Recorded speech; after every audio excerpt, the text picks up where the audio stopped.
За өнөөдөр бол одоо үндэсний ажил мэргэжлийн ангилал тодорхойлолт түүнийг дагаад одоо өнөөгийн толгонцон асуудлуудын хүрээнд тойрч олон талын оролцоотойгоор явагдаж байгаа юм өдөрлөг болж байна. За өдөрлөгийн хүрээнд бол гэр бүл хөдөлмөр нийгмийн хамгааллын яам, за мөн Монгол улсын ерөнхийлөгчийн бас төсөл хөтөлбөр нийгмийн асуудал хариуцсан зөвлөх оролцож, за энэ асуудлын хүрээнд үндэсний статистикийн хороо, за мөн одоо ажил олгогч эсдийн нэгдсэн холбоо, цагаан алт хөтөлбөр, за дээрэс нь бол одоо ноос ноолуурын холбоо болон аж ахуйн нэгжүүдийн хүрээнд өнөөдрийн арга хэмжээ явж байна. За бид бүгд хамгийн нэгдүгээрт Монгол улсад одоо ажил мэргэжлийн ангилал тодорхойлолт 2010 онд анх одоо батлагдсан. За энэ цагаас хойш үндсэндээ 10 удаа салбарын сайдын тушаалаар ажил мэргэжлийн ангилал тодорхойлолтод тодорхой нэмэлт өөрчлөлтүүд орж ирсэн.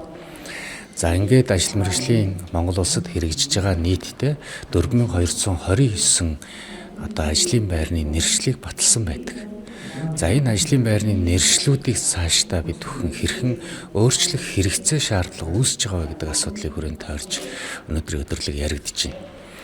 За тухайлах юм бол энэ хүрээнд цаг үеийн шинжтэй одоо дижитал цахим, за мөн одоо автоматжуулж байгаа, мөн одоо AI технологи дээр нэвтэрч орж ирж байгаа, мөн одоо ногоон одоо эдийн засгийн дэмжигтэй холбоотой маш олон чиглэлийн хэрэгцээ шаардлагын хүрээнд ажлын байрнуудын нэршлүүд өөрчлөгдөж байна.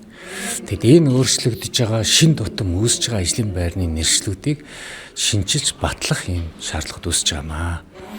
За энийг баталснаар ямар ач холбогдолтой вэ гэдэг зүйл байна. За энийг хэрвээ бид нар шинээр оруулж баталж байгаагийн хамгийн гол ач холбогдол нь энэ Монгол улсын эдийн засагт шууд нөлөөлнө. Нэг ёсондоо ажлын байран дээр ажиллах хүрээгийг бид нар тэлж өгнө. Тухайн одоо 4229-оор хязгаарлагдахгүйгээр одоо тухайлах юм бол гүний уурхад ажиллаж байгаа ажил хийж байгаа хүмүүсийн ажлын байрны нэршлиг шинээр оруулмаар байна. Тухайлах юм бол энэ одоо технологийн суурьтай хэрэгжиж байгаа шинэ ажлын байрны нэршлиг бий болгомоор байна. Үүний ард тал тухайн ажлын байран дээр ажиллаж байгаа хүний эрүүл ахуй, аюулгүй байдал, нийгмийн хамгааллын асуудлыг цогцороо шийдэх юм хэрэгцээ орчин бүрдэх юм. За ингээд Монгол улсад одоо тухайлах юм бол одоо энэ жилийн хувьд нийтдээ 82600 ажлын байрны эрэлт үүсэж байгаа.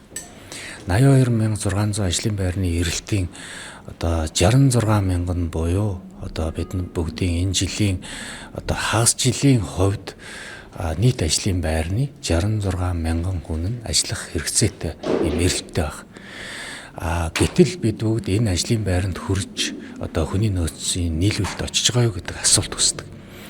Хангалтгүй байдаг. За нэг талдаа бол одоо ажилд очиж байгаа, ажлын байран дээр гарч байгаа хүний нөөцийн ур чадварыг одоо төвшин ажил дээр хүлээж авч байгаа ажил олгогчийн хүсэж байгаа эрэлтэнд нийцэхгүй байна, хүрэхгүй байна гэдэг асуудал үүсдэг. Үүнтэй холбогдуулаад тухайн ажлын байран дээр очиж ажиллаж чадахгүй байгаа буюу компаниуд, байгууллагууд ажилтнаа олж авч чадахгүй байгаа хомсдол үндсэндээ 40,000 хүрч байгаа.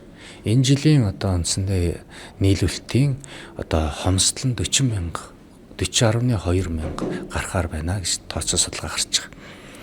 За ингээд энэ тооцоо судалгаануудыг бол хүн ам хөдөлмөр нийгмийн хамгааллын сурвалж судалгааны хүрээлэн эрдэм шинжилгээний байгууллага судалгааны үндсэн дээр гаргаж ирж танилцуулт юм аа. За энэ судалгааг бол бид нар хөдөлмөрийн зах зээлийн эрэлт нийлүүлэлтийн барометрийн судалгаа, төгсөгчдийн хөдөлмөр эрхлэлтийн судалгаа, мөн одоо хөдөлмөрийн зах зээлийн одоо урт хугацааны таамаг судалгаан дээр суурилж энэ одоо Монгол улсын хөдөлмөрийн зах зээл дээр аль салбарт хэдий хэмжээний одоо хүний нөөцийн эрэлт хэрэгцээ үүсэж байгаа гэдгийг наривчлан гаргадаг.